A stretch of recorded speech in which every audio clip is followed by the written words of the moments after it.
सहना भवतु सहनौ भुनक्तु सह वीर्यं करवावहै तेजस्विनावधीतमस्तु मा विद्विषावहै।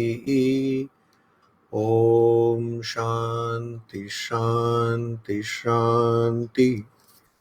हरि ओम। ഭഗവത്ഗീത അധ്യായം 4 11-ാമത്തെ ശ്ലോകം.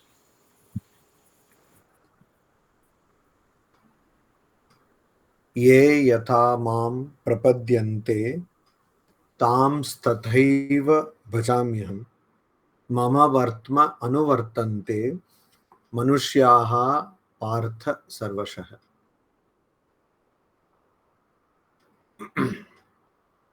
യേ ആരാണോ, യഥ എങ്ങനെയാണോ, മാം എന്നെ, പ്രപദ്യന്തെ ആരാധിക്കുന്നത്, താൻ അവരെ, അഹം ഞാൻ, തഥ അങ്ങനെ തന്നെ, ഏവ തീർച്ചയായും, ഭജാമി അനുഗ്രഹിക്കുന്നു, പാർത്ഥ പൃഥയുടെ മകനെ, മനുഷ്യാഹ മനുഷ്യരൊക്കെ, സർവശഃ എല്ലാ വഴികളിലും, മമ എൻ്റെ, വർത്മ വഴി അല്ലെങ്കിൽ മാർഗം അല്ലെങ്കിൽ പാത, അനുവർത്തന്തെ അനുസരിക്കുന്നു. അപ്പൊ ഇവിടെ ഈ ശ്ലോകത്തിന്റെ 2 വശങ്ങളുണ്ട്. ആദ്യത്തെ വശം എന്താണ്? ആരൊക്കെ എങ്ങനെയൊക്കെയാണോ എന്നെ ആരാധിക്കുന്നത് അവർക്ക് അങ്ങനെ തന്നെ ഞാൻ അനുഗ്രഹിക്കുന്നു. അതായത് അവർക്ക് എന്തൊക്കെയാണോ ആഗ്രഹങ്ങൾ അതങ്ങനെ തന്നെ ഞാൻ അനുഗ്രഹിക്കുന്നു. ഇപ്പൊ നമ്മുടെ പുരാണങ്ങൾ വായിച്ചാൽ അറിയാം, വിവേകാനന്ദ സ്വാമികൾ പറയുന്നു, പുരാണങ്ങൾ വായിക്കുന്നതിനേക്കാളും ഉപനിഷത്ത് വായിക്കുന്നത് നല്ലതെന്ന്. എങ്കിലും പുരാണങ്ങൾ വായിക്കുന്നുണ്ട്. വിവേകാനന്ദ സ്വാമികൾ വേറൊരു സ്ഥലത്ത് പറയുന്നു, പുരാണാസ് ആർ ഹിസ്റ്റോറിക്കൽ നോവൽസ് എന്ന്. അപ്പോ ചരിത്ര നോവലുകളാണ് പുരാണങ്ങൾ എന്ന് പറയുമ്പോൾ. ഇപ്പൊ ഈ ചരിത്ര നോവലിന്റെ സ്വഭാവം എന്താ? ചരിത്രത്തിലുള്ളതൊക്കെ എല്ലാം അതിലുണ്ടാവും. അത് തെറ്റാൻ പറ്റില്ലല്ലോ. ഇപ്പോൾ ഒരു ചരിത്ര നോവൽ എഴുതുമ്പോൾ അതിൽ ഭാരതത്തിന് സ്വാതന്ത്ര്യം 13 ആഗസ്റ്റ് 1947 എഴുതാൻ പറ്റില്ലല്ലോ. അത് 15 ആഗസ്റ്റ് തന്നെ ആവണം. പക്ഷേ ചരിത്രത്തിൽ അറിയാത്ത പല കാര്യങ്ങൾ അതവിടെ സങ്കല്പിച്ച് ചേർക്കും. അതാണ് ചരിത്ര നോവൽ എന്ന് പറയുന്നത്. അപ്പോൾ വിവേകാനന്ദ സ്വാമികൾ അഭിപ്രായപ്പെടുന്നത്, പുരാണങ്ങൾ എന്ന് പറയുമ്പോൾ അവിടെ എങ്ങനെ തന്നെയാണ്, അറിഞ്ഞതൊക്കെ ഉണ്ടാവും, അറിയാത്തത് സങ്കല്പത്തിൽ ചേർക്കും. അപ്പൊ ഇത് വായിക്കാൻ നല്ല രസമാണ് പുരാണങ്ങൾ. അതുകൊണ്ട് കുറെ ആൾക്കാർ ഇത് വായിക്കും, പുരാണങ്ങൾ വായിക്കും. പക്ഷെ ഭാഗവത പുരാണത്തിന് മോക്ഷം തരുന്ന പുരാണം എന്നാണ് പറയുന്നത്. അപ്പൊ അത് അങ്ങനെയല്ല, ചരിത്രം തന്നെയാണെന്ന് പറയാം. അപ്പൊ ഈ പുരാണങ്ങൾ വായിക്കുമ്പോൾ നമ്മൾ കാണുന്നത്, ഒരു അസുരനാണെങ്കിലും ഗന്ധർവനാണെങ്കിലും ദൈവമാണെങ്കിലും ദേവനാണെങ്കിലും ദേവിയാണെങ്കിലും, ദേവി എന്ന് പറഞ്ഞാൽ ദുർഗാദേവിനല്ല ഉദ്ദേശിക്കുന്നത്, ചെറിയ ചെറിയ ദേവിമാരൊക്കെ ഉണ്ടാവില്ലേ, ഇങ്ങനെ കുറെ മന്ത്രിമാരൊക്കെ. അപ്പോൾ അവർക്ക് ഓരോ ചുമതലയാണ്. അപ്പോൾ വരുണ ഭഗവാന് വെള്ളമൊക്കെ ഉണ്ടാവണം എന്ന് പറഞ്ഞാൽ, വരുണ ഭഗവാൻ തെറ്റിയ വെള്ളപ്പൊക്കം ഉണ്ടാവും. അപ്പോ അങ്ങനെ ഓരോ ആൾക്കാർക്ക് ചുമതല കൊടുക്കുമ്പോൾ നമ്മൾ എന്താ കാണുന്നത് പുരാണങ്ങളിൽ? ഇവരൊക്കെ എല്ലാവരും തപസ്സിരിക്കുന്നു. അപ്പൊ ഏത് ഭഗവാനെ ഉദ്ദേശിച്ചാണോ തപസ്സിരിക്കുന്നത് അവർ വരുന്നു. എന്നിട്ട് ഇവരെന്ത് ചോദിക്കുമ്പോൾ തഥാസ്തു എന്ന് പറയുന്നു. എവിടെയെങ്കിലും നമ്മൾ പുരാണത്തിൽ കണ്ടിട്ടുണ്ടോ? അയ്യോ എനിക്ക് അങ്ങനെ പറ്റില്ല, തീരെ പറ്റില്ല, അങ്ങനെ കൊടുക്കാൻ പറ്റില്ല എന്ന്. അങ്ങനെയൊന്നുമില്ല. തഥാസ്തു, എടുത്തടം തന്നെ തഥാസ്തു എന്ന് പറയും. ഇനി അഥവാ പറ്റാത്തതാണ് ചോദിക്കാൻ പോകുന്നതെങ്കിൽ അവര് തന്നെ അത് നിഷേധിക്കില്ല, നിരോധിക്കില്ല. അവരെന്ത് ചെയ്യും? ചിലപ്പം അവരുടെ മിസസിനൊക്കെ വെച്ച് കാര്യം സംഭവം കുംഭകർണന് ചെയ്ത പോലെ മിസ്റ്റർ ബ്രഹ്മ ഒന്നും ചെയ്യാൻ പറ്റില്ല. അപ്പോൾ സരസ്വതി മിസ്സസ് ബ്രഹ്മ പോയി അത് തടഞ്ഞു. അപ്പോ ഇവിടെ നമ്മൾ കാണുന്നത് എന്താണ്? ആര് തപസ്സിരുന്നാലും അവരെന്ത് ചോദിച്ചാലും ദേവന്മാര്, അതായത് ദേവന്മാര് പറയുമ്പോൾ ബ്രഹ്മ വിഷ്ണു മഹേശ്വരൻ, ആ ത്രിമൂർത്തി, അവർ തഥാസ്തു എന്നേ പറയുന്നുള്ളൂ. അതിൻ്റെ ഒരു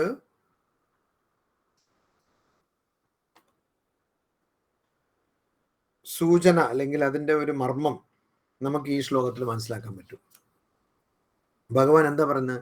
യേ യഥാ മാം പ്രപദ്യന്തെ, ആരൊക്കെ എന്നെ എങ്ങനെയാണോ ആരാധിക്കുന്നത് അവരെ അങ്ങനെ തന്നെ അനുഗ്രഹിക്കുന്നു എന്ന്. ഇപ്പോ ഭഗവാൻ ശ്രീരാമകൃഷ്ണദേവൻ പറയുന്നു, വഴുതനങ്ങ വിൽക്കുന്ന ഒരാളുടെ അടുത്ത് പോയി നമ്മൾ മാണിക്യം കൊണ്ടുപോയാൽ അയാൾക്ക് എന്ത് മനസ്സിലാവും? 2 കിലോ വഴുതനങ്ങ അതിന് തരാമെന്ന് പറയും. അത്രേ മനസ്സിലാവുള്ളൂ. ഇവിടെ ഭഗവാൻ അതല്ല പറയുന്നത്. വഴുതനങ്ങ വിൽക്കുന്ന ഒരു വ്യക്തിയുടെ അടുത്ത് ആ വ്യക്തി ഭഗവാന്റെ അടുത്ത് പോയി എനിക്ക് കുറെ വഴുതനങ്ങ കിട്ടണം, അല്ലെങ്കിൽ എനിക്ക് വഴുതനങ്ങ നല്ല വില കിട്ടണം എന്ന് പറഞ്ഞാൽ ഭഗവാൻ അതും ആക്കി തരുന്നതാണ്. അല്ലെങ്കിൽ അത് മാത്രമേ ശരി നിനക്ക് വഴുതനങ്ങയല്ലേ വേണ്ടത്, നിനക്ക് വഴുതനങ്ങ കിട്ടും. ഇപ്പൊ ഇവിടെ ഈ ശ്ലോകത്തിന്റെ അർത്ഥം പല തലത്തിലാണുള്ളത്, പല തലങ്ങളിലായിട്ടാണ് ഇതിന്റെ അർത്ഥം. അത് നമ്മൾ മനസ്സിലാക്കണം. ഇപ്പൊ ഇവിടെ ഭഗവാൻ എന്താണ് പറയുന്നത്? എന്തുകൊണ്ടാണ് അങ്ങനെ ചെയ്യുന്നത് എന്നുള്ളതിന്റെ വിശദീകരണവും ആ ശ്ലോകത്തിൽ തന്നെ കൊടുക്കുന്നു. എന്തുകൊണ്ട്? സർവശഃ മനുഷ്യാഹ സർവശഃ മമ വർത്തമ അനുവർത്തന്തെ. ഇത് കാരണം എന്നുള്ള രീതിയിൽ നമുക്ക് എടുക്കാം. അതായത് ആരെന്നെ എങ്ങനെ ആരാധിക്കുന്നോ ഞാൻ അവരെ അങ്ങനെ തന്നെ അനുഗ്രഹിക്കുന്നു. എന്തുകൊണ്ട്? കാരണം എല്ലാവരും യഥാർത്ഥത്തിൽ എൻ്റെ വഴികളാണ് അനുസരിക്കുന്നത്. അപ്പൊ എൻ്റെ അർത്ഥം എന്തായി? ഉപനിഷത്തിൽ പറയുന്നു സർവം ഖലു ഇദം ബ്രഹ്മ. ഈ ലോകത്തിൽ മൊത്തം വ്യാപിച്ചിരിക്കുന്നത് തീർച്ചയായിട്ടും, ഖലു എന്ന് വെച്ചാൽ തീർച്ചയായിട്ടും ബ്രഹ്മനാണ്. അപ്പൊ അങ്ങനെയാണെങ്കിൽ ഒരു മത്സ്യത്തൊഴിലാളി ആ വ്യക്തി മീൻ പിടിക്കാൻ പോകുമ്പോൾ അത് മീനെന്ന് വിചാരിക്കുന്നതും കടലെന്ന് വിചാരിക്കുന്നതും വഞ്ചി എന്ന് വിചാരിക്കുന്നതും എല്ലാം വല എന്ന് വിചാരിക്കുന്നതും എല്ലാം യഥാർത്ഥത്തിൽ ബ്രഹ്മനല്ലേ? അങ്ങനെ ആവാൻ പറ്റുള്ളൂ. അല്ലെങ്കിൽ എല്ലാം യഥാർത്ഥത്തിൽ ഭഗവാനല്ലേ? അതെ. അപ്പോ ആരെന്ത് ചെയ്താലും ഈ ഭഗവാനെ ഒഴിവാക്കി ഒന്നും പ്രവർത്തിക്കാൻ പറ്റില്ല, ചിന്തിക്കാൻ പറ്റില്ല. അതുകൊണ്ട് യഥാർത്ഥത്തിൽ ഭഗവാന്റെ സാന്നിധ്യം ഉള്ളത് തന്നെയാണ് എല്ലാം. അതിപ്പോ നിങ്ങൾ ഗൂഗിൾ മീറ്റിൽ ഭഗവത്ഗീത വായിച്ചാലും പഠിച്ചാലും എങ്ങനെയായാലും ഭഗവാന്റെ സാന്നിധ്യം ഒഴിവാക്കി വേറെ ഒന്നും സാധ്യമല്ല. അപ്പൊ എന്താ വെച്ചാൽ എന്താവും? അങ്ങനെ സാന്നിധ്യം ഒഴിവാക്കിയാൽ ആ സ്ഥലത്ത് ഭഗവാൻ ഇല്ല എന്നാവും. അതൊരു അബദ്ധവും. ഭഗവാൻ സർവവ്യാപിയല്ലേ? ഭഗവാൻ എന്നുള്ള ആ വാക്കിന്റെ അർത്ഥം തന്നെ സർവവ്യാപി എന്നാണ്. അപ്പൊ പരമാത്മ എന്ന് പറയുമ്പോൾ ഭഗവാൻ എന്നുള്ള വാക്ക് ബഹുമതിക്ക് വേണ്ടി പല ആൾക്കാർക്ക് നമ്മൾ ഉപയോഗപ്പെടുത്താം. ഭഗവാൻ, ഭഗവത് എന്നൊക്കെ, ഭഗവത് പാദ എന്നൊക്കെ. പക്ഷേ യഥാർത്ഥത്തിൽ ഭഗവാൻ എന്നുള്ള വാക്ക് ആർക്കാണ് പൂർണ്ണമായി യോജിക്കുന്നത്? പരമാത്മാവിന്. അപ്പൊ അങ്ങനെയുള്ള പരമാത്മാ എന്താണ്? സർവവ്യാപിയാണ്. അപ്പൊ സർവവ്യാപിയാണെങ്കിൽ നമ്മളൊരു തർക്കത്തിന് വേണ്ടിയിട്ടല്ല, യുക്തിപരമായി ചിന്തിച്ചാൽ ഒരു കൊലപാതകിയിലും ഭഗവാൻ ഉണ്ട്. കൊലപാതകിയിൽ ഭഗവാൻ ഇല്ല എന്ന് പറയാൻ പറ്റില്ല, അത് അബദ്ധവും. സനാതന ധർമ്മത്തിൽ ഒരിക്കലും അങ്ങനെയില്ല. നേരെ മറിച്ച് ക്രിസ്ത്യാനിറ്റിയിലോ അല്ലെങ്കിൽ ഇസ്ലാമിലോ അല്ലെങ്കിൽ ജൂതമതത്തിലോ ഒക്കെ എങ്ങനെയാണ്? ഭഗവാനും ഉണ്ട്, അതുപോലെ തന്നെ ശൈത്താനും ഉണ്ട്. അപ്പോൾ രണ്ടാൾക്കാർക്കും ഒരേപോലെയാണ് അത്ര ശക്തി, ബലം. അത് ശരിക്കും യുക്തിപരമായി ചിന്തിച്ചാൽ അതൊരു അബദ്ധം എന്നേ തോന്നുള്ളൂ. അതുകൊണ്ട് സനാതന ധർമ്മത്തിൽ അങ്ങനെയല്ല. ഇവിടെ ശൈത്താനൊന്നുമില്ല, ഭഗവാൻ തന്നെയല്ല അവിടെ ഉള്ളത്. മരണത്തിലും ഭഗവാനാണ്, എല്ലാവിടെയും ഭഗവാനാണ് വ്യാപിച്ചിരിക്കുന്നത്. അപ്പൊ അങ്ങനെയാണെങ്കിൽ യഥാർത്ഥത്തിൽ ആരെന്ത് ചെയ്താലും എൻ്റെ വഴിയല്ല അനുസരിക്കുന്നത്. അപ്പൊ അതുകൊണ്ട് ഇന്ന് തൊട്ട് ഞാൻ കൊലപാതകം ചെയ്യാൻ പോകുന്നു എന്ന് പറയുന്നത് അതല്ല എൻ്റെ അർത്ഥം. എൻ്റെ അർത്ഥം എന്താണെന്ന് വെച്ചാൽ എന്നെ ഒഴിവാക്കി, അല്ലെങ്കിൽ ഞാനില്ലാതെ, എൻ്റെ സാന്നിധ്യം ഇല്ലാതെ ഇവിടെ ആർക്കും ഒന്നും പ്രവർത്തിക്കാനും പറ്റില്ല, ആർക്കും ഒന്നും, ഇവിടെ ഒന്നും തന്നെ പറ്റില്ല. ഭഗവാന്റെ സാന്നിധ്യം അല്ലാതെ ഇവിടെ ഒന്നും പറ്റില്ല.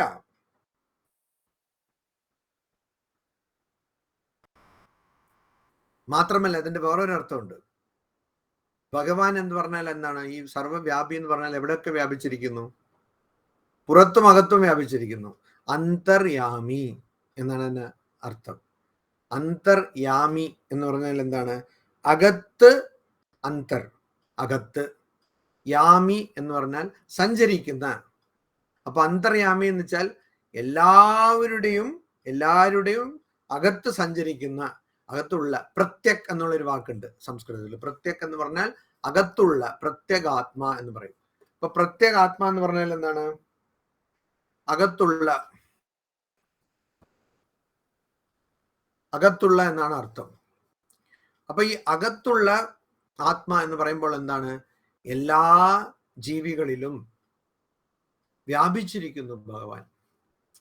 അങ്ങനെ എല്ലാ ജീവികളിലും വ്യാപിച്ചിരിക്കുന്ന ഭഗവാൻ, ആ ഭഗവാൻ ആ ജീവി തെറ്റ് ചെയ്താലും, നമ്മൾ വിചാരിക്കുന്ന പോലെ നല്ല കാര്യം ചെയ്താലും, അല്ലെങ്കിൽ ആ വ്യക്തി അലസനായിരുന്നാലും ഒന്നും ചെയ്യാതെ, ഈ ജെല്ലി ഫിഷ് എന്ന് പറയും, ജെല്ലി ഫിഷ് എക്സിസ്റ്റൻസ്, ഒരു ജെല്ലി ഫിഷിനെ പോലെ എന്ന് പറയും. അപ്പൊ ഈ ജെല്ലി ഫിഷ് കണ്ട ആൾക്കാർക്ക് അറിയാം, ഇത് വെറുതെ അങ്ങനെ താഴെ ഒരു കല്ലിലോ എന്തെങ്കിലും പൂപ്പ് പിടിച്ച കല്ലോ അങ്ങനെ അവിടെ ഉണ്ടാവും, അനങ്ങും പോലും ഇല്ല. എത്രയോ ദിവസങ്ങളായിട്ട് അത് അവിടെ തന്നെ ഉണ്ടാവും. അതാണ്.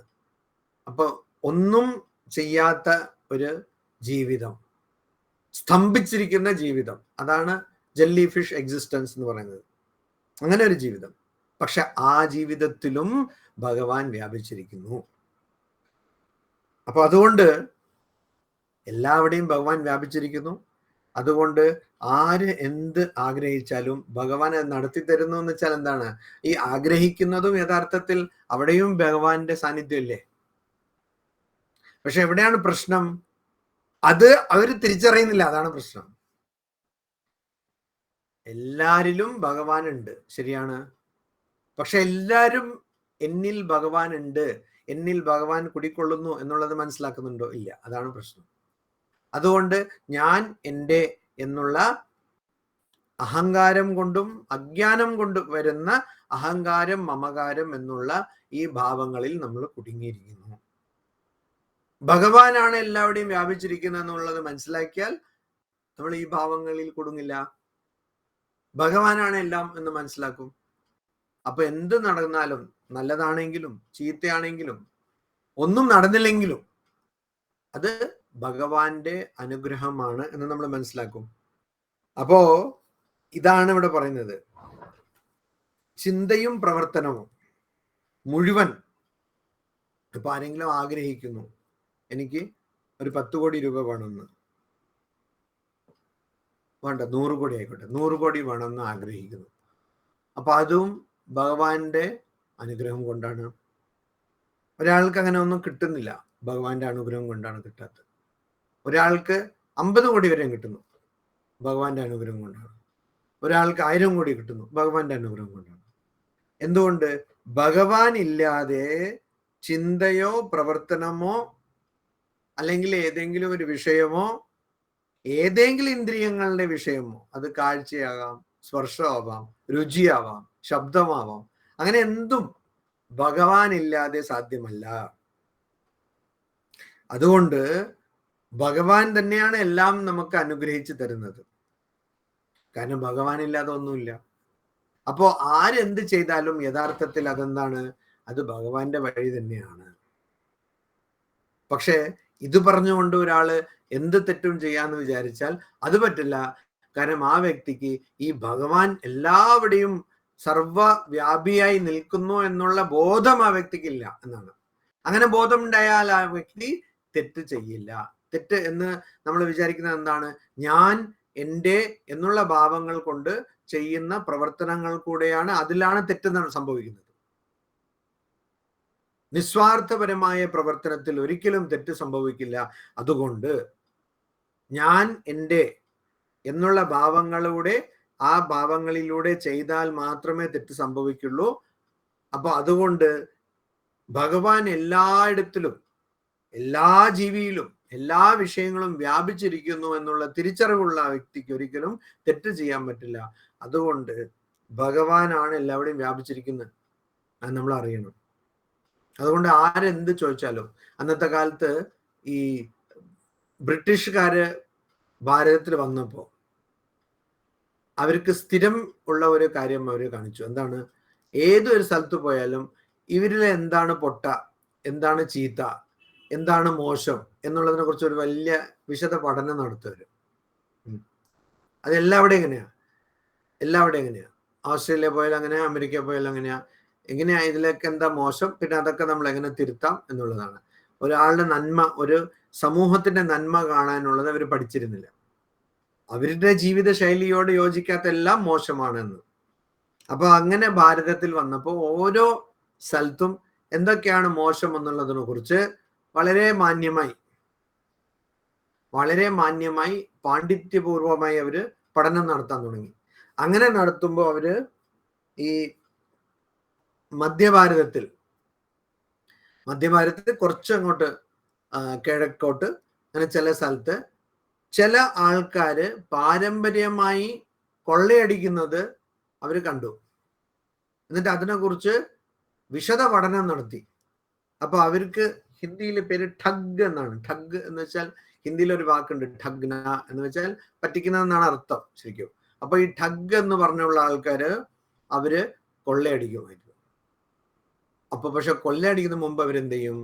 കാളി ദേവി ആണ് ആരാധിക്കുന്നത്. കാളി ദേവിനെ ആരാധിച്ച് ഈ കാട്ടിലൊക്കെ പോയാൽ അവിടെയൊക്കെ കൊള്ളയടിക്കും.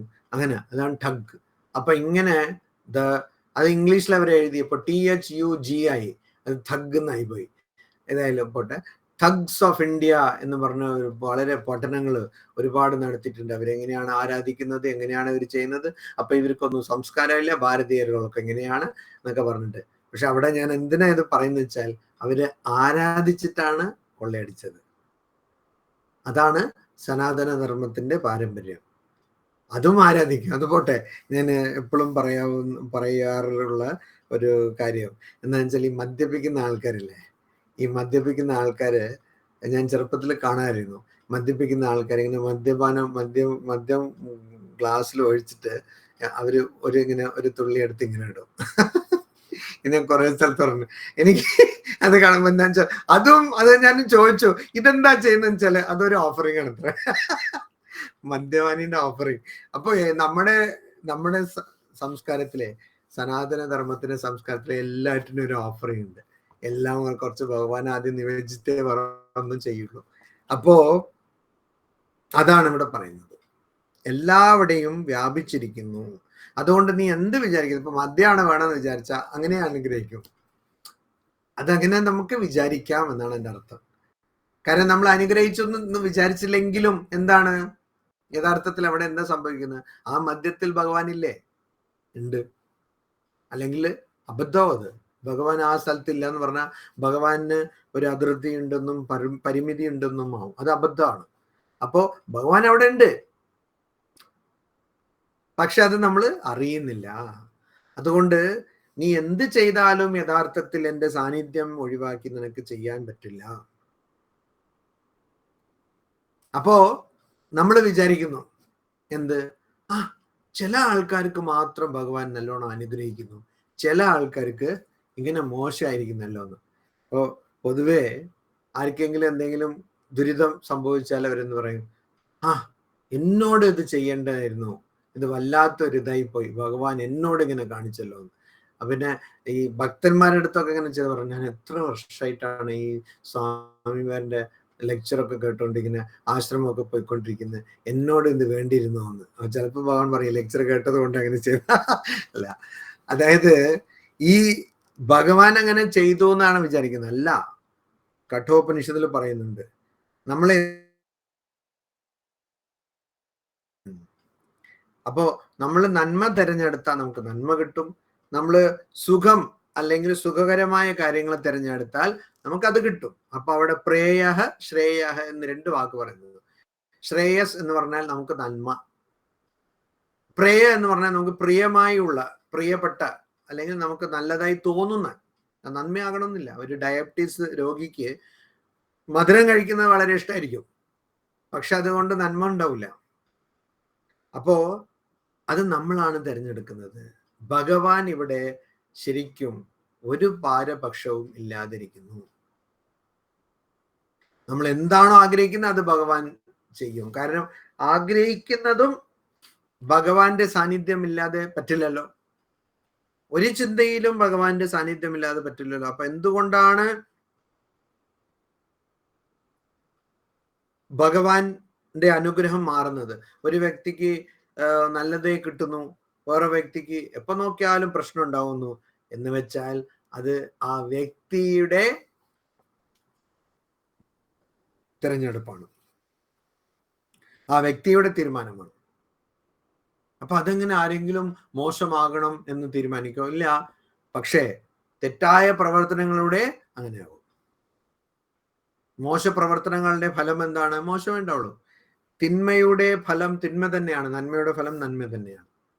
അപ്പൊ ഒരു വ്യക്തി ചീത്ത കാര്യങ്ങൾ ചെയ്താൽ ഭഗവാന്റെ സാന്നിധ്യം എപ്പോഴും ഉണ്ടെങ്കിലും ആ വ്യക്തിക്ക് ആ ചീത്തയുടെ ഫലമായ ചീത്ത ഫലങ്ങളെ കിട്ടുള്ളൂ. ഒരു വ്യക്തി നല്ല കാര്യങ്ങൾ ചെയ്താൽ ആ നല്ല കാര്യങ്ങളുടെ ഫലമായ നല്ല കാര്യമേ കിട്ടുള്ളൂ. വിവേകാനന്ദ സ്വാമികൾ ഒരു സ്ഥലത്ത് പറയുന്നു, നന്മ ചെയ്തുകൊണ്ടിരിക്കുന്ന ഒരു വ്യക്തി, നല്ല പ്രവർത്തനങ്ങൾ മാത്രം ചെയ്തുകൊണ്ടിരിക്കുന്ന വ്യക്തി, ആ വ്യക്തിക്ക് പോലും നല്ല ഫലങ്ങൾ വരാതെ ഇരിക്കാൻ പറ്റില്ല. അതായത് ആ വ്യക്തിക്ക് പോലും ആ നല്ല ഫലങ്ങൾ വരാതിരിക്കാൻ ഒന്നും ചെയ്യാൻ പറ്റില്ല. അപ്പൊ ആ വ്യക്തി വിചാരിച്ചാലും ചീത്ത ഫലങ്ങൾ വരില്ല. അതേപോലെ ഒരു വ്യക്തി ചീത്ത കാര്യങ്ങൾ ചെയ്തുകൊണ്ടിരിക്കുമ്പോൾ ആ വ്യക്തിക്ക് നല്ല ഫലങ്ങൾ വരില്ല. ചീത്ത പ്രവർത്തനങ്ങൾ തന്നെ ആ വ്യക്തിനെ ആകർഷിച്ചുകൊണ്ടിരിക്കും. അതാണ്. എന്തുകൊണ്ട്? ആ വ്യക്തിയുടെ സ്വഭാവം അങ്ങനെ ആയതുകൊണ്ട്. അല്ലാതെ ഭഗവാനല്ല അവിടെ നമുക്ക് നല്ലതോ ചീത്തയോ തരുന്നത്. ഭഗവാൻ നമുക്ക് കുറച്ച് ബോധം തരാനുള്ള വഴി ഉണ്ടാക്കി തരും. എന്താണ്? എപ്പോഴും ഞാൻ എന്നുള്ള ആ തിരിച്ചറിവ്, അത് ഭഗവാൻ നമുക്കൊരു ജനാല പോലെ ഉണ്ടാക്കി കൊടുത്തതാ. ഇപ്പൊ ഒരു വലിയ മുറി ഉണ്ടെങ്കിൽ ഒരു ജനാല വേണം. എന്തിനാ? അത്യാവശ്യം കാറ്റും വെട്ടവും ഒക്കെ വരാൻ വേണ്ടിയിട്ട്. അതുപോലെ നമ്മുടെ ജീവിതത്തിൽ ഭഗവാൻ നമുക്കൊരു ജനാല ഉണ്ടാക്കി തന്നു. എന്താണ്? ഞാൻ എന്നുള്ള ബോധമാണ് ആ ജനാല. അത് ഇടയ്ക്കിടയ്ക്ക് തുറന്ന് അതിൻ്റെ അപ്പുറത്ത്, ആ ജനലിന്റെ അപ്പുറത്ത് എന്താണ് ഉള്ളത് എന്നുള്ളത് നമ്മളൊന്ന് അന്വേഷിക്കാൻ ശ്രമിച്ചാൽ അപ്പോ നമുക്ക് നമ്മുടെ യഥാർത്ഥ സ്വരൂപത്തിനെ കുറിച്ച് മനസ്സിലാവും. പക്ഷെ നമ്മൾ അങ്ങനെ ശ്രമിച്ചില്ലെങ്കിൽ നമുക്ക് എന്താണോ നമ്മുടെ പ്രവർത്തനം അനുസരിച്ച് കിട്ടേണ്ടത് അത് നമുക്ക് കിട്ടിയിരിക്കും. പക്ഷെ ഈ പ്രവർത്തനത്തിന്റെ ചാക്രിക കുടുക്കിൽ, അതായത് ഈ കുടുക്ക് അങ്ങനത്തെ ഒരു ചക്രമാണത്. വീണ്ടും വീണ്ടും നല്ല കർമ്മങ്ങൾ ചെയ്താൽ നല്ല ഫലം, ചീത്ത കർമ്മങ്ങൾ ചെയ്താൽ ചീത്ത ഫലം എന്നങ്ങനെ ആ ഒരു ചക്രത്തിൽ നമ്മൾ കുടുങ്ങും. അത് കുടുങ്ങും. അപ്പൊ അതുകൊണ്ട് ഇവിടെ ആദ്യം ഭഗവാൻ പറയുന്നത് താംസ് തഥൈവ ഭജാമ്യഹം. ഇവിടെ വേറൊരു കാര്യം, ഭജ് എന്നുള്ള മൂലവാക്കെന്ന് വരുന്ന ഭജാമി എന്നുള്ള വാക്ക്, ഞാൻ ഭജന ചെയ്യുന്നു എന്നാണ് എൻ്റെ അർത്ഥം. പക്ഷെ ഭജിക്കുന്നു എന്ന് പറഞ്ഞാൽ നമ്മൾ പൊതുവെ മനസ്സിലാക്കുന്ന അർത്ഥം ആരാധിക്കുന്നു, അല്ലെങ്കിൽ ഭജന ചെയ്യുന്നു, അല്ലെങ്കിൽ പ്രാർത്ഥിക്കുന്നു, അല്ലെങ്കിൽ സ്തുതി ചെയ്യുന്നു എന്നുള്ളതാണ്. പക്ഷെ ഇവിടെ അനുഗ്രഹിക്കുന്നു എന്നുള്ള അർത്ഥവും ഭജ് എന്നുള്ള വാക്കിനുണ്ട് എന്നുള്ളത് മനസ്സിലാക്കുന്നു. താംസ് തഥൈവ ഭജാമ്യഹം, ഞാൻ അവനെ അങ്ങനെ തന്നെ അനുഗ്രഹിക്കുന്നു. അതായത് ഞാനൊന്നും ചെയ്യുന്നില്ല, നിങ്ങൾ എന്താണോ എൻ്റെ മുന്നിൽ കൊണ്ടുവരുന്നത് അത് കമ്പ്യൂട്ടർ പോലെയാണ് ഭഗവാൻ. ഭഗവാൻ എങ്ങനെയാണ്? കമ്പ്യൂട്ടർ പോലെയാണ്. കമ്പ്യൂട്ടറിൽ നിങ്ങൾ എന്താണോ അതിന് കൊടുക്കുന്നത് നിർദ്ദേശം, ആ നിർദ്ദേശം അതേപടി കമ്പ്യൂട്ടർ ചെയ്യും. അത്രേ ഉള്ളൂ. ഇപ്പൊ നിങ്ങൾ എല്ലാം തെറ്റാണെന്ന് പറഞ്ഞാൽ അത് കമ്പ്യൂട്ടർ എല്ലാം തെറ്റായിട്ട് ചെയ്യുള്ളൂ. നിങ്ങൾ എല്ലാം തെറ്റായിട്ട് അതിന് നിർദ്ദേശം കൊടുത്താൽ അത് തെറ്റായി ചെയ്യും. നല്ല നിർദ്ദേശം കൊടുത്താൽ നന്നായി ചെയ്യും. കമ്പ്യൂട്ടർ തെറ്റ് ചെയ്യില്ല, അത്രേ ഉള്ളൂ. കമ്പ്യൂട്ടർ കൈകൂലിയും വാങ്ങിക്കില്ല. അപ്പോ അത് തന്നെയാണ് ഇവിടെ ഭഗവാൻ പറയുന്നത്. ആരെന്തൊക്കെ ആവശ്യപ്പെടുന്നു ഞാൻ അവർക്ക് അത് കൊടുക്കുന്നു എന്ന് വെച്ചാൽ, എന്തൊക്കെയാണോ അർഹിക്കുന്നത് അവർക്ക് ഞാൻ അത് കൊടുക്കുന്നു. പക്ഷെ ഇവിടെ മാതൃദേവി ഒരു കാര്യം പറഞ്ഞത്, ഒരു വ്യക്തിക്ക് എന്താണോ കർമ്മഫലം അത് അനുഭവിച്ചേ പറ്റൂ. അത് അനുഭവിക്കാതിരിക്കാൻ പറ്റില്ല. പക്ഷേ പ്രാർത്ഥിച്ചാൽ അതിൻ്റെ ശക്തി, അതിൻ്റെ തീവ്രത അത് കുറവാകും. അപ്പൊ ഒരു വ്യക്തിക്ക് തല തന്നെ പോകുമെന്ന് പറഞ്ഞാൽ തലയിൽ കുറച്ച് ചെറുതായിട്ടൊരു പരിക്കുണ്ടാവും. അപ്പോൾ ഭഗവാൻ അത് ചെയ്യുന്നുണ്ട്. പക്ഷെ അതിനും നമ്മൾ എന്ത് ചെയ്യണം? പ്രാർത്ഥിക്കണം. നമ്മൾ പ്രാർത്ഥിച്ചില്ലെങ്കിൽ ഭഗവാൻ അതിന് ആരെന്ത് ആഗ്രഹിക്കുന്നോ, ആരെന്ത് അർഹിക്കുന്നോ അത് ഞാൻ. അപ്പൊ യഥാ മാം പ്രപദ്യന്തേ, ആരൊക്കെ എന്നെ എങ്ങനെയാണോ ആരാധിക്കുന്നത് താം തഥൈവ ഭജാമ്യഹം, അവരെ ഞാൻ അങ്ങനെ തന്നെ അനുഗ്രഹിക്കുന്നു. അപ്പൊ ഒരു വ്യക്തി ഇങ്ങനെ അപകടമായി തെറ്റുപറ്റിപ്പോയി എന്ന് ഭഗവാന്റെ അടുത്ത് പ്രാർത്ഥിച്ചാൽ, അപ്പൊ അതാണല്ലോ പ്രാർത്ഥിക്കുന്നത്. എന്ത്? തെറ്റുപറ്റിപ്പോയി, ഇനി ഞാൻ ചെയ്യില്ല, അല്ലെങ്കിൽ എന്നെ രക്ഷിക്കണം എന്ന് പറഞ്ഞ് പ്രാർത്ഥിച്ചാൽ ഭഗവാൻ എന്ത് ചെയ്യും? ആ കർമ്മഫലത്തിന്റെ ശക്തി അത് കുറവായി കൊടുക്കും. അത്രേ ഉള്ളൂ. കർമ്മഫലം അനുഭവിക്കണം, അത് അനുഭവിക്കാതെ പറ്റില്ല. പക്ഷെ അതിൻ്റെ കരുത്ത് കുറവാക്കി കൊടുക്കും. അപ്പോ ആ വ്യക്തിക്ക്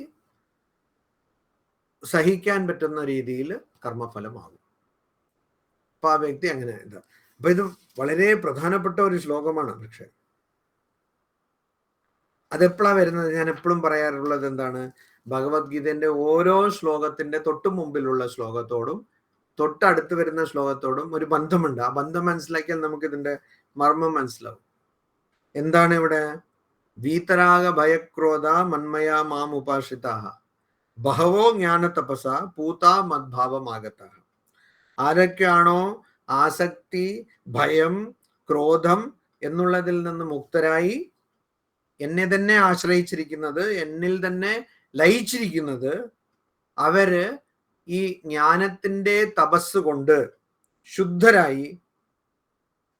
അതുപോലെ പലരും എൻ്റെ അവസ്ഥ പ്രാപിച്ചിട്ടുണ്ട്, അല്ലെങ്കിൽ എന്നെ പ്രാപിച്ചിട്ടുണ്ട്, എൻ്റെ അടുത്ത് വന്നിട്ടുണ്ട് എന്നുള്ള രീതിയിൽ പറയുന്നു.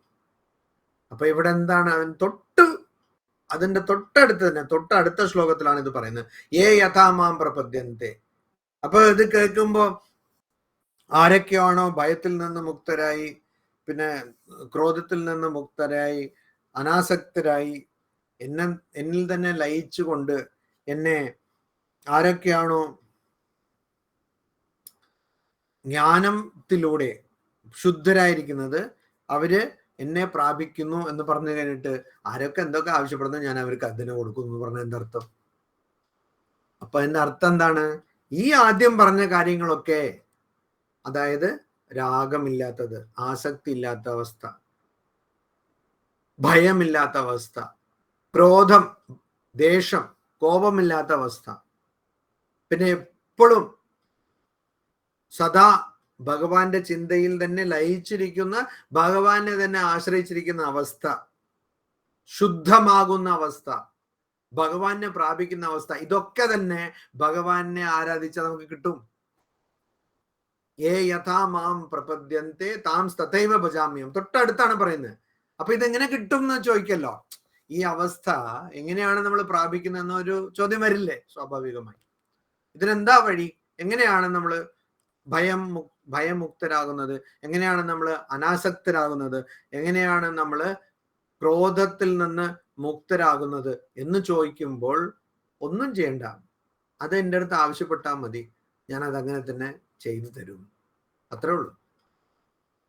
എനിക്ക് പേടി വേണ്ട എന്ന് പറഞ്ഞാൽ ഭഗവാൻ പറയും തഥാസ്തു. തീർന്നില്ലേ? എനിക്ക് ക്രോധം വേണ്ട, തഥാസ്തു.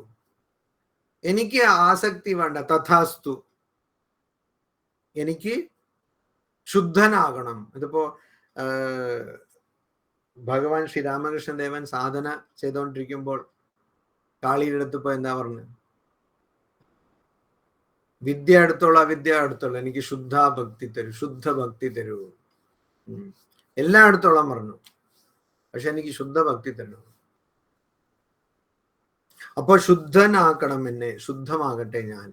പിന്നെ ഞാൻ ഭഗവാന്റെ അടുത്തേക്ക് പോകണം, അല്ലെങ്കിൽ ഭഗവാന്റെ അവസ്ഥയെ പ്രാപിക്കണം എന്ന് പറഞ്ഞാൽ തഥാസ്തു. ഇതൊക്കെ ഭഗവാൻ എന്ന് പറയാൻ തഥാസ്തു. അതുകൊണ്ടല്ലേ ഭഗവത്ഗീതയില് ഭഗവാൻ തന്നെ പറയുന്നത്, ഏ യഥാമാം പ്രപദ്യന്തെ. ആരാണ് എൻ്റെ അടുത്ത് എന്ത് ചോദിക്കുന്നത് ഞാൻ അങ്ങനെ തന്നെ അത് ചെയ്തു തരും. എപ്പോഴാണ് പ്രശ്നമാവുന്നത്? ഇംഗ്ലീഷിലൊരു പ്രയോഗമുണ്ട്, പ്ലേയിങ് ഗോഡ് എന്ന്. അതായത് ഈ ഈശ്വരനാകാൻ ശ്രമിക്കുമ്പോൾ പലരും അങ്ങനെ, ഭഗവാൻ ശ്രീ രാമകൃഷ്ണ ദേവൻ പറയുന്നില്ലേ, ഭഗവാൻ 2 സമയങ്ങളിൽ 2 മുഹൂർത്തത്തിൽ 2 നേരത്തിൽ ചിരിക്കുന്നു. അപ്പോഴാ ഡോക്ടർ പറഞ്ഞു ഞാൻ നിന്നെ രക്ഷിക്കാമെന്ന് രോഗിയുടെ അടുത്ത്. അപ്പോൾ ഭഗവാൻ ചിരിക്കുന്നു. ആരെ രക്ഷിക്കുന്നു? സഹോദരന്മാര് പറഞ്ഞു ഇത് എൻ്റെ സ്ഥലമാണ്, അത് നിന്റെ സ്ഥലമാണെന്ന്. അപ്പോ ഭഗവാൻ ചിരിക്കുന്നു, ഇതൊക്കെ ആരുടെ സ്ഥലമാണെന്ന്. അപ്പൊ അതുപോലെ നമ്മൾ ഭഗവാനാകാൻ ശ്രമിക്കാൻ പാടില്ല. അപ്പോ ഈ ആദ്യം കുംഭകർണന്റെ കഥ പറഞ്ഞ പോലെ നിത്യത്വം എന്നാണ് കുംഭകർണൻ പ്രാർത്ഥിക്കാൻ ശ്രമിച്ചത്. അതായത് തപസ്സിരുന്നത് നിത്യത്വം ആവശ്യപ്പെടാനാണ്. നിത്യത്വം എന്ന് വെച്ചാൽ ശാശ്വതമായിരിക്കും എന്നുള്ളതാണ്. അപ്പൊ എല്ലാ ആത്മാ ശാശ്വതമല്ലേ? ഇതിലെന്താ? നമ്മളൊക്കെ എല്ലാവരും സനാതനരല്ലേ? ആ ആത്മാവായിട്ടല്ല ശാശ്വതമായിരിക്കാൻ ശ്രമിച്ചത്, ഈ ശരീരത്തോട് തന്നെ. ആ കുംഭകർണൻ എന്നുള്ള ആ പേരിലും ആ ശരീരത്തിലും അത് ഒരിക്കലും നശിക്കാതിരിക്കട്ടെ എന്ന് പ്രാർത്ഥിക്കാൻ ശ്രമിച്ചു. അപ്പോ ത്രികാലദർശിയായ ബ്രഹ്മാവ് അത് കണ്ടു. അപ്പൊ അതുകൊണ്ട് അന്തർയാമിയാണല്ലോ, അപ്പൊ എല്ലാം കണ്ടു. അപ്പൊ അതുകൊണ്ട് ബ്രഹ്മ എന്ത് ചെയ്തു? അപ്പൊ ഭാര്യ എടുത്ത് പറഞ്ഞു, ആ സരസ്വതി എന്ന് എന്നെ സഹായിക്കണേ എന്ന് പറഞ്ഞിട്ട്, ആ ശരി. അപ്പൊ നിത്യത്വം ത്യാന്നാണ് പറയേണ്ടത്, അത്രേ ഉള്ളൂ. ആ ത്യാനെ ദ്ര ആക്കി, സ്ലിപ്പ് ഓഫ് ടങ്. അപ്പൊ നിദ്രത്വം എന്നായി, അതായത് എപ്പോഴും ഉറങ്ങിക്കൊണ്ടിരിക്കണം. തഥാസ്തു എന്ന് പറഞ്ഞു, ഒരു സെക്കൻഡ് അവിടെ വൈകിയില്ല. തഥാസ്തു എന്ന് പറഞ്ഞു. അപ്പോഴാണ് കുംഭകർണൻ, ഒയ്യോ ഞാൻ എപ്പോഴും ഉറങ്ങിക്കൊണ്ടല്ലേ ഇരിക്കുന്നു. അങ്ങനെ ചെയ്താൽ മാത്രമേ ഈ പ്രശ്നങ്ങൾ വരുന്നുള്ളൂ. അതായത് ഞാൻ ഭഗവാൻ ആകണം എന്ന് വിചാരിച്ചാൽ മാത്രമേ ഈ പ്രശ്നങ്ങൾ വരുന്നു. അത് നമുക്ക് വേണ്ടല്ലോ. നമുക്ക് ഭഗവാന്റെ അവസ്ഥ പ്രാപിച്ചാൽ പോരെ. നോക്കൂ, ഇവിടെയും ഭഗവാൻ ആകുന്നു നമ്മള്. ശരിക്കും പറഞ്ഞാൽ ഭഗവാന്റെ അവസ്ഥ, എനിക്ക് വിഷ്ണു തന്നെ ആകണം, ഭരിക്കണം എന്ന് പറഞ്ഞാലാണ് പ്രശ്നം. അല്ലെങ്കിൽ ബ്രഹ്മ തന്നെ ആകണം, സൃഷ്ടി ചെയ്യണം എന്ന് പറഞ്ഞാലല്ല പ്രശ്നം. അല്ലെങ്കിൽ മദ്ഭാവം ആകത്താഹ. മാത്രമല്ല അവിടെ ഒരു ഉറപ്പ് തരുന്നു, ബഹവോ. അങ്ങനെ പലരും ആയിട്ടുണ്ട് കേട്ടോ, നിങ്ങൾ ആദ്യത്തെ ആളൊന്നല്ല എന്ന്. അപ്പൊ നമുക്കൊരു പേടി ഉണ്ടാവില്ല. ഇങ്ങനെ ഇതിപ്പോ ചില കോച്ചിങ് സെന്റർ, ഇപ്പൊ ഈ കോച്ചിങ് സെന്ററിന്റെ ഒരു തിരക്കല്ലേ ഇപ്പൊ. അപ്പൊ ഈ കോച്ചിങ് സെന്ററിൽ പോയാ അവർ പറയും, നോക്കൂ ഇത്രയും ആൾക്കാർ ഇവിടെ പഠിച്ചു, എന്നിട്ട് അവര് ഇതിലൊക്കെ ഫസ്റ്റ് റാങ്ക് വാങ്ങിച്ചിട്ടുണ്ട്, എൻട്രൻസ് ഒക്കെ നല്ലോണം ക്ലിയർ ചെയ്തിട്ടുണ്ട്. പക്ഷെ എന്താണറിയോ, അവിടെ കോച്ചിങ് സെന്ററിൽ പോയി ആരെങ്കിലും അപേക്ഷ ഫോം പോലും വാങ്ങിച്ചാൽ അവര് പേര് അവരോട് നോട്ട് ചെയ്ത് വെക്കും. ഇനി അഥവാ കൊച്ച് പാസ്സായ അവർ പറയും ഞങ്ങളുടെ അടുത്ത് പഠിച്ചിട്ടാ പാസ്സായിരുന്നു. അതുകൊണ്ട് ഈ ഫസ്റ്റ് റാങ്ക് വാങ്ങിക്കുന്ന ആൾക്കാർ പല കോച്ചിങ് സെന്ററും അവരിനെ ആഘോഷിക്കും. അത് പോട്ടെ. അപ്പോ അതുപോലെ ഈ കോച്ചിങ് സെന്റർ എന്താ പറയുന്നത്, ഞങ്ങളുടെ അടുത്ത് ആദ്യം തന്നെ പഠിച്ച ആൾക്കാർ ജയിച്ചിട്ടുണ്ട്. അതുപോലെ ഭഗവാൻ പറയുന്നു, ബഹവോ മദ്ഭാവം ആഗതാഹ. പലരും, ബഹവഹ പലരും എന്നെ പ്രാപിച്ചിട്ടുണ്ട്, അല്ലെങ്കിൽ എൻ്റെ അവസ്ഥ പ്രാപിച്ചിട്ടുണ്ട്. അതുകൊണ്ട് നിങ്ങൾക്ക് ഒരു പേടി വേണ്ട. അയ്യോ ഇത് ഇങ്ങനെ പറ്റോ, നടക്കോ എന്ന്. വന്ദേ ഭാരത് ട്രെയിൻ വന്നപ്പോൾ പലരും ഇങ്ങനെ വിചാരിച്ചത് എത്തോ, ഇത് നിൽക്കുവോ എന്നൊക്കെ. കാരണം ആദ്യമാണല്ലോ, കേരളത്തിൽ ആദ്യ. അത് എല്ലാവർക്കും ഒരു ആശങ്ക. അങ്ങനെ ഒരു ആശങ്കയും വേണ്ട, കാരണം ഇതിനു മുമ്പ് കുറെ ആൾക്കാർ ഇത് ചെയ്തിട്ടുണ്ട്. അപ്പൊ നിങ്ങൾ എന്താ ചെയ്യേണ്ടതെന്ന് ചോദ്യം വരില്ലേ? അതിന് ഉത്തരമായിട്ടാണ് ഇവിടെ പറയുന്നത്, ഏ യഥാമാം പ്രപദ്യന്തെ. ആരൊക്കെ എന്താണോ ആവശ്യപ്പെടുന്നത് അത് അവർക്ക് ഞാൻ നടത്തി തരുന്നു. നമുക്ക് എത്ര എളുപ്പമാണ്. അപ്പൊ ആവശ്യപ്പെട്ടാൽ മതി. ഇത് അറിഞ്ഞുകൊണ്ട് തന്നെയാണ് സ്വാമി ബ്രഹ്മാനന്ദജി പറഞ്ഞത്, ഈ പറഞ്ഞ സാധന നിങ്ങൾ ചെയ്യൂ, 4 വർഷം കൊണ്ട് നിങ്ങൾക്ക് ഒന്നും ഉണ്ടായിരുന്നെങ്കിൽ എന്റെ ചെകിടത്ത് ഒന്നും ഒരു അടി കൊടുക്കാൻ. അപ്പൊ ആരും കൊടുത്തതായിട്ട് ചരിത്രമില്ല. അപ്പൊ എന്താ, ഒന്നും അവർക്ക് അവര് ചെയ്തിട്ട് അത് കിട്ടി, അല്ലെങ്കിൽ അവര് ശ്രമിച്ചില്ല എന്നുള്ളതാണ്. അത്രേ ഉള്ളൂ. 4 വർഷം. 4 വർഷം വെച്ചാൽ ഒന്നുമില്ല അല്ലേ? ഒരു MBBS ചെയ്യണമെങ്കിൽ പോലും 6 വർഷം വേണ്ടേ? അപ്പൊ 4 വർഷം ഒന്നുമില്ല. അപ്പൊ ഈ 4 വർഷം സാധന ചെയ്താൽ കിട്ടും. തന്നെ ഏ യഥാ മാം പ്രപദ്യന്തെ താം തഥൈവ ഭജാമ്യഹം. കാരണം മമ വർത്തമ അനുവർത്തന്തെ മനുഷ്യാഹ പാർത്ഥ സർവശഃ. മനുഷ്യാഹ സർവശഃ മമ വർത്തമ ഏവ അനുവർത്തന്തെ. എന്റെ വഴി തന്നെയാണ് എല്ലാ മനുഷ്യരും, എല്ലാ ജീവികളും എന്ന് പറയാം, എല്ലാ രീതിയിലും. അതായത് ആരെന്ത് ചെയ്തു. ഇപ്പൊ ചിലർ പറയും എനിക്ക് ഭഗവാന്റെ വിശ്വാസമേ ഇല്ല. ആയിക്കോട്ടെ, ഈ ഭഗവാനിൽ വിശ്വാസം ഇല്ലാതെന്ന് പറയുന്ന ആൾക്കാരും യഥാർത്ഥത്തിൽ അവരും നിലനിൽപ്പും ഭഗവാൻ കൊണ്ടാണ്. പക്ഷെ അവർ പറയും എനിക്ക് ഭഗവാനില് എനിക്കെന്തില്ല, വിശ്വാസമില്ല. ആയിക്കോട്ടെ, വേണ്ട, വിശ്വാസം വേണ്ട. പക്ഷെ നിങ്ങൾ എന്ത് ചെയ്താലും അത് ഭഗവാൻ കൊണ്ട് നിങ്ങൾക്ക് അതില് വിജയം കിട്ടും, നിങ്ങൾ അതിൽ വിജയിക്കും. ഭഗവാനിൽ വിശ്വാസം ഇല്ലെങ്കിൽ കുഴപ്പമില്ല. അപ്പോ എന്തുകൊണ്ട്? കാരണം ആരെന്ത് ചെയ്താലും അത് യഥാർത്ഥത്തിൽ എൻ്റെ വഴിയാണ് അനുകരിക്കുന്നത്. കാരണം ഞാനാണ് സർവവ്യാപിയായിരിക്കുന്നത്. ഇത് അത്രയ്ക്കും പ്രധാനപ്പെട്ട ഒരു ശ്ലോകമാണ്. അപ്പൊ ഇവിടെ എന്ത് മനസ്സിലാക്കണം? ഇവിടെ തത്വശാസ്ത്രത്തിൽ വലിയൊരു ചോദ്യമാണ്, എങ്ങനെയാണ് തിന്മ, ഈ തിന്മ എന്ന് പറയുന്നത് എങ്ങനെയാണ് ആ തത്വശാസ്ത്രത്തിൽ കൈകാര്യം ചെയ്യുന്നത്? തിന്മ എന്ന് പറയുന്നത് ആ തത്വശാസ്ത്രത്തിൽ എങ്ങനെയാണ് കൈകാര്യം ചെയ്യുന്നത് എന്നുള്ളതാണ്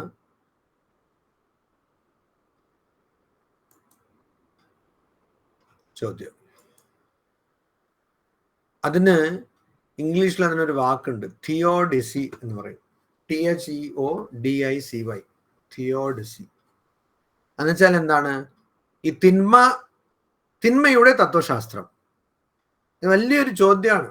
ആത്മീയ ശാസ്ത്രങ്ങളിൽ, ആധ്യാത്മിക ജീവിതത്തിൽ, അല്ലെങ്കിൽ ആധ്യാത്മിക തത്വശാസ്ത്രത്തിൽ, സ്പിരിച്വൽ ഫിലോസഫി അല്ലെങ്കിൽ മതപരമായ പഠനങ്ങളിൽ വലിയ ചോദ്യമാണ് ആ തിന്മ എന്താണ്. എന്തുകൊണ്ടാണ് ഈ തിന്മയെ എങ്ങനെയാ കൈകാര്യം ചെയ്യുന്നത്? കാരണം ഭഗവാൻ ഉണ്ട് എന്ന് നിങ്ങൾ പറയുന്നു, ഉണ്ട്. സർവേശ്വരൻ ഉണ്ട് എന്ന് പറയുന്നു, ഉണ്ട്. ശരിയാണ്, ഉണ്ട്. അപ്പൊ എന്തുകൊണ്ടാണ് തിന്മയുള്ളത് എന്നാണ് ചോദ്യം. ഭഗവാൻ ഉണ്ടെങ്കിൽ തിന്മ ഉണ്ടാവാൻ പാടില്ലല്ലോ. തിന്മ ഉണ്ടെന്ന് വെച്ചാൽ ഭഗവാൻ ഇല്ലേ? അല്ലെങ്കിൽ ഭഗവാന് അതിനെ എതിർക്കാൻ അല്ലെങ്കിൽ അതിനെ ഒഴിവാക്കാനുള്ള, അതിനെ നഷ്ടപ്പെടുത്താനുള്ള കരുത്ത് ഇല്ലേ എന്നുള്ള ചോദ്യമാണ്.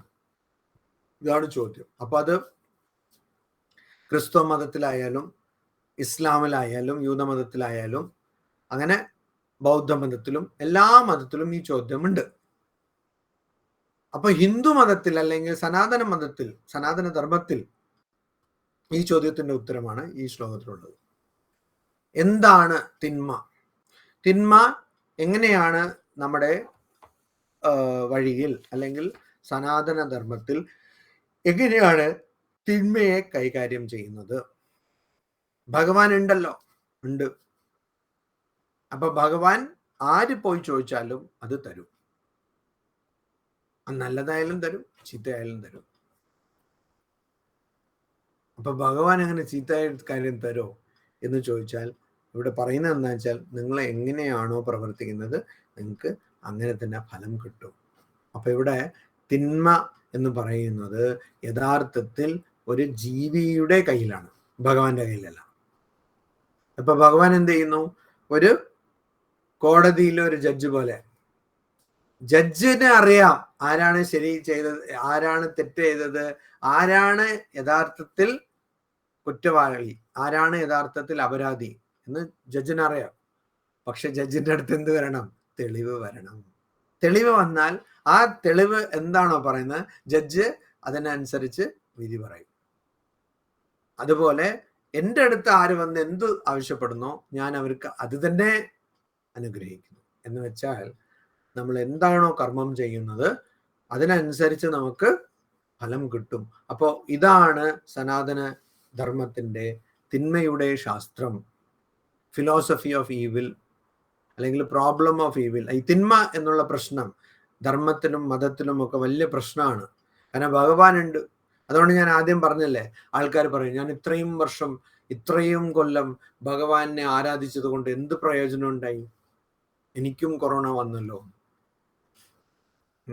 അപ്പോ ഇവിടെ പ്രയോജനം ഉണ്ടാവുന്നത് നിങ്ങൾ പ്രാർത്ഥിക്കുന്നത് കൊണ്ടോ പ്രാർത്ഥിക്കുന്നത് കൊണ്ടല്ല. ഇവിടെ പ്രയോജനം നിങ്ങളുടെ പ്രവർത്തനം കൊണ്ട് നിങ്ങൾക്ക് ഉണ്ടാവും. അപ്പൊ നല്ല പ്രവർത്തനം, നിങ്ങൾ ചിലപ്പം ഭഗവാനെ പ്രാർത്ഥിച്ചു, പക്ഷെ അതിനനുസരിച്ച് നിങ്ങൾ പ്രവർത്തിച്ചില്ല, അല്ലെങ്കിൽ ചിലപ്പോൾ ഈ ജന്മത്തിലായിരിക്കില്ല, മുൻജന്മങ്ങളിൽ അങ്ങനെ എന്തോ ഒരു തെറ്റ് ചെയ്തിട്ടുണ്ട്, അതിന് നിങ്ങൾക്ക് ഫലനായിട്ട് ഇത് കിട്ടി എന്നുള്ളതാണ് ഇവിടെ ഭഗവാൻ പറയുന്നത്. അപ്പോ ശരിക്കും ഈ തിന്മ എന്ന് പറയുന്നതിൽ ഭഗവാന്റെ കൈയില്ല. കാരണം ഭഗവാൻ ആരാണ്? യഥാർത്ഥത്തിൽ നന്മയും തിന്മയും മറികടന്ന്, നന്മയും തിന്മയുടെയും മുകളിലാണ്, അതൊക്കെ കടന്നാണ് ഭഗവാൻ ഉള്ളത്. അതുകൊണ്ട്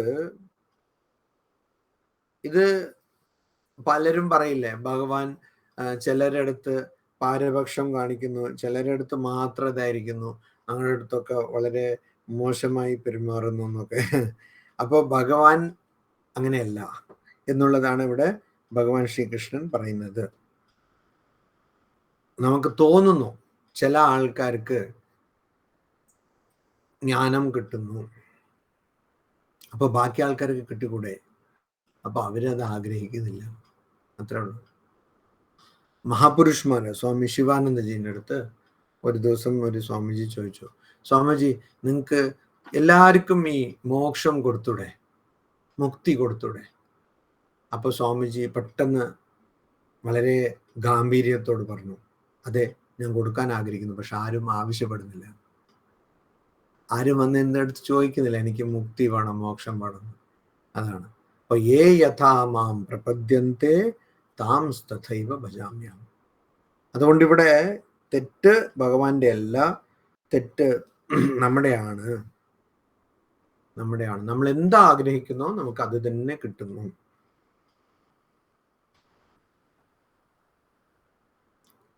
അതുപോലെ തന്നെ അതിൻ്റെ രണ്ടാമത്തെ വശം, നമുക്ക് എന്തൊക്കെ കിട്ടുന്നോ അത് യഥാർത്ഥത്തിൽ ഭഗവാന്റെ സാന്നിധ്യം കൊണ്ട് തന്നെയാണ്.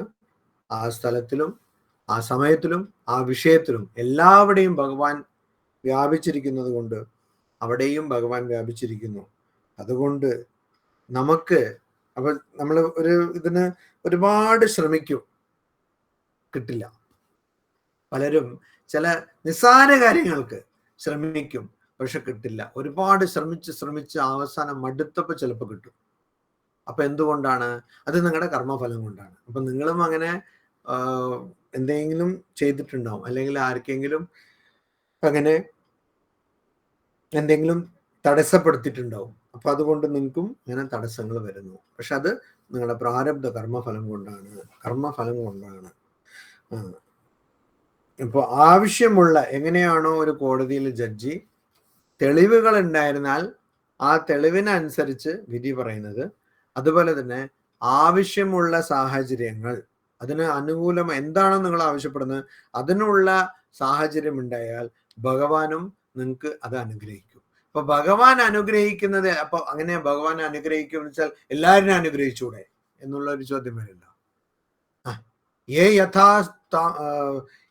യഥാ പ്രപദ്യന്തെ താം തഥൈവ ഭജാമ്യഹം.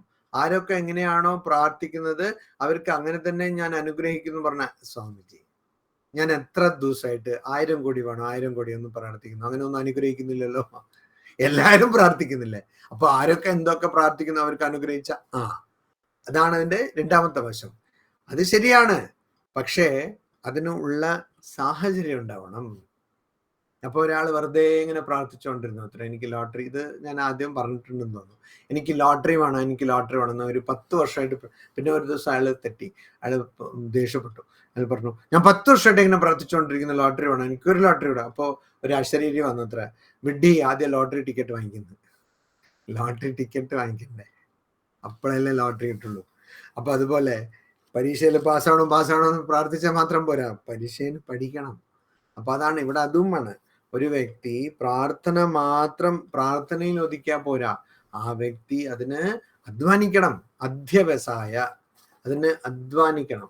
ആ അധ്യവസായ അധ്വാനം ഇല്ലെങ്കിൽ ആ വ്യക്തിക്കൊന്നും കിട്ടില്ല. അപ്പോ യഥാ മാം പ്രപദ്യന്തെ, ആരൊക്കെ എന്നെ എങ്ങനെയാണോ പ്രാർത്ഥിക്കുന്നത്, ആരാധിക്കുന്നത്, താം തഥൈവ ഭജാമ്യം, അവര് അങ്ങനെ തന്നെ അനുഗ്രഹിക്കുന്നു. പക്ഷേ അവര് പ്രാർത്ഥിക്കുന്നത് എങ്ങനെയാണ് പ്രാർത്ഥിക്കുന്നത്? മനസ്സിൽ അവർ വിചാരിക്കുന്നു, പിന്നെ പറയുന്നു എനിക്ക് 1000 കോടി വേണം, പക്ഷെ അതിന് അവരൊന്നും പ്രവർത്തിക്കുന്നില്ല എന്ന് വെച്ചാൽ അതുപോലെ തന്നെ ഞാനും അത് കേട്ട് ഒന്നും പ്രവർത്തിക്കില്ല. യഥാമാം പ്രപദ്യന്തെ താം തഥൈവ. നേരെമറിച്ച് അവര് പ്രവർത്തിച്ചിട്ട് എന്നെ പ്രാർത്ഥിക്കുന്നു, പ്രവർത്തനവും പ്രാർത്ഥനയും കൂടുതലായത് എന്റെ അനുഗ്രഹം അങ്ങനെ തന്നെ ഉണ്ടാവും. അവര് പ്രാർത്ഥന കേട്ട് ഞാനും പെട്ടെന്ന് ചെയ്തു തരും. അതാണ്. അപ്പോ ഇവിടെ ഇതുകൊണ്ട് എന്ത് നമ്മൾ മനസ്സിലാക്കുന്നു? നമുക്ക് വരുന്ന നന്മയും തിന്മയും ഒക്കെ നമ്മൾ പറയില്ലേ, ഭഗവാൻ എനിക്ക് ഇങ്ങനെ കഷ്ടകാലം കൊടുത്തു. ആർക്കും ഭഗവാൻ ഒരു കഷ്ടകാലം കൊടുക്കുന്നില്ല. ഭഗവാൻ എന്നെ ഇങ്ങനെ അനുഗ്രഹിച്ചു, ആർക്കും ഭഗവാൻ ഒന്നും അനുഗ്രഹിക്കുന്നില്ല. അപ്പൊ നമുക്ക് വരുന്ന തിന്മയും നന്മയും ഒക്കെ നമ്മൾ തന്നെ കണ്ടെത്തുന്നതാണ്. അതുകൊണ്ടാണ് വിവേകാനന്ദ സ്വാമികൾ പറയുന്നത് എന്താണ്? You are the maker of your own destiny. അപ്പൊ നിന്റെ വിധി, തലയെഴുത്ത് എന്നൊക്കെ പറയുന്നില്ലേ, അത് ആരാണ് തീരുമാനിക്കുന്നത്? നീ തന്നെയാണ് തീരുമാനിക്കുന്നത്. You are the maker of your destiny. നിന്റെ വിധി എഴുതുന്നത് ആരാണ്, സൃഷ്ടിക്കുന്നത് ആരാണ്? നീ തന്നെയാണ്. അതാണ് ഇവിടെ ഈ ശ്ലോകത്തിലൂടെ ഭഗവാൻ ശ്രീകൃഷ്ണൻ പറയുന്നു. ഓം ശാന്തി ശാന്തി ശാന്തി. ഹരി ഓം തത്സത്. ശ്രീരാമകൃഷ്ണാർപ്പണമസ്തു. ശുഭരാത്രി. ശുഭരാത്രി. എല്ലാവർക്കും ശുഭരാത്രി.